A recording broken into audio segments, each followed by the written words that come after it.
President Donald Trump has made it clear that he will not stay on the sidelines and let giant corporations take advantage of Americans. In a shocking move, he threatened John Deere CEO, prompting him to strike back. In a battle of politics and capital, who will emerge victorious? Let's dive in. Before we jump into all the juicy details, don't forget to subscribe. Your support helps us keep delivering the content you love, and we can't thrive without you. John Deere, one of America's most iconic companies, just made an announcement that left people, including former President Donald Trump, shocked. The company revealed plans to cut jobs in the US and move more of its production to Mexico. What's going on with John Deere? This is the same company that recently angered farmers by locking the software in their tractors, forcing them to wait for technicians to handle even small repairs. Now, they're back in the spotlight with another move that's stirring up controversy, and it could backfire in a big way. So, what's happening at John Deere? The company just disclosed plans to shift more of its manufacturing to Mexico by 2026. This includes producing mid-frame skid steer loaders and compact track loaders at a new plant. This follows a similar announcement in 2022 when they moved tractor cab production to Mexico, citing a tight labor market in the US. It looks like John Deere is really testing the patience of the American public, the very people who helped build the company. Not too long ago, John Deere found itself in hot water for sticking to policies that seem to prioritize profits over the needs of farmers. Imagine a farmer needing a repair on their tractor but having to wait for a John Deere technician because the company refuses to let them do it themselves. After facing mounting complaints, legal challenges, and backlash from farmers, John Deere began to relax some of its more rigid policies. But if you thought their troubles were only with farmers in the US, think again. The company is now making enemies within its own workforce. John Deere has now announced the layoffs at several local production plants as part of its move to shift operations to Mexico. It didn't take long for more details to surface, and it turns out the situation is more serious than initially thought. Around 300 workers at the company's Iowa and Illinois plants are set to lose their jobs. With these cuts, the total number of layoffs in 2024 rises to over 2,100, all part of the company's strategy to move production south of the border. However, John Deere hasn't been entirely transparent about the reasons behind these significant job cuts. They've denied that the layoffs are connected to the move to Mexico, instead claiming that they're due to a decrease in demand for tractors and other agricultural equipment. And here's where things get even more controversial. John Deere isn't exactly in financial trouble.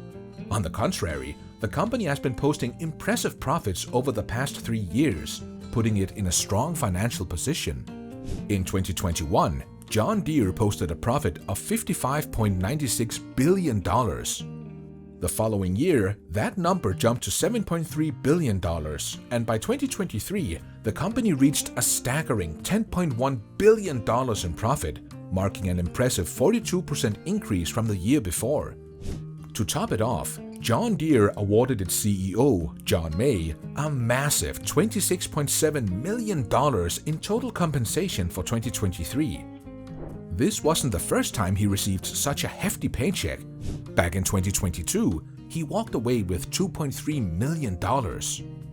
With these kinds of profits, the big question remains: is John Deere moving production to Mexico due to financial struggles? Or is it just looking for more ways to cut costs and increase profits even further? It's not just employees who are unhappy with the decision. Republican presidential candidate Donald Trump has also voiced strong disapproval of the move. Speaking at a policy roundtable in Smithton, Pennsylvania, hosted by the Protecting America initiative, Trump didn't hold back in expressing his dissatisfaction with John Deere's actions. Trump went so far as to threaten John Deere with serious consequences if he were to win the presidency. He made it clear that protecting American jobs and industries was a top priority, vowing to take action against companies that move production overseas, especially when it led to job losses for American workers. Fast forward to the 2024 election, and Trump was indeed elected president. His victory has many wondering whether he'll follow through on his threat to John Deere. With the power of the presidency now behind him, Trump has the authority to introduce policies that could directly challenge companies like John Deere, which have been relocating operations to Mexico to take advantage of cheaper labor. Given his history of supporting American manufacturing and labor, it's possible that he will push for new trade policies, tariffs, or other measures designed to curb offshoring and encourage companies to bring production back to the US. Trump's statement was part of his broader promise to shield the local economy from the negative effects of outsourcing. With tariffs now central to his economic agenda, John Deere might need to rethink its strategy, as Trump's comments are already starting to have an impact. On the day of the announcement, John Deere's share dropped over 1.5% in after-hours trading, even though they had closed the day up by 0.75%. So, is Trump's threat to John Deere justified? We'll lay out the facts and let you decide for yourself.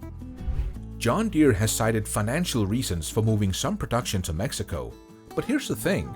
Over the past 2 decades, the company has spent more than $43 billion on stock buybacks and dividends. With such generous payouts to investors, it's clear that John Deere has ample profit and could easily afford to keep those jobs in the US. If that doesn't convince you, consider this. Experts predict that John Deere's earnings will grow by over 8% in the next 5 years. This level of growth is more than enough to keep the company financially strong and ensure that every production plant in the US stays open, with every employee remaining secure in their job. To avoid feeling like you're out of the loop, subscribe to this channel and you'll be sure to get all the updates you need. John Deere's decision to move some of its production to Mexico is mainly driven by the fact that labor costs are much cheaper than compared to the US.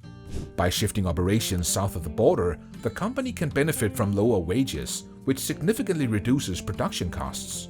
Additionally, Mexico's proximity to the US makes it easier and cheaper for John Deere to import steel, further cutting manufacturing expenses. Once the tractors are produced, they can be shipped across the border and sold to American consumers at a higher price, boosting profits for the company. However, this move has sparked many questions about John Deere's priorities. The big question now is whether Donald Trump's threat to the company is merely a political strategy to win over union workers and American farmers who may be unhappy with the shift in production. As a political figure, Trump might be using this issue to strengthen his base and present himself as a champion for American labor ahead of the November election. However, there's also the possibility that Trump is serious about following through on his threat. If he were to push for and implement a policy that directly impacts John Deere's decision to move production to Mexico, the company's strategy could be in serious jeopardy. If Trump follows through, it could force John Deere to reconsider its strategy. This would be a significant move, signaling a more aggressive approach to protecting American jobs and industries. Whether Trump's words are a political tactic or a real threat, John Deere's decision is already having an impact. The company risks alienating the very American workers and farmers who have supported it for years.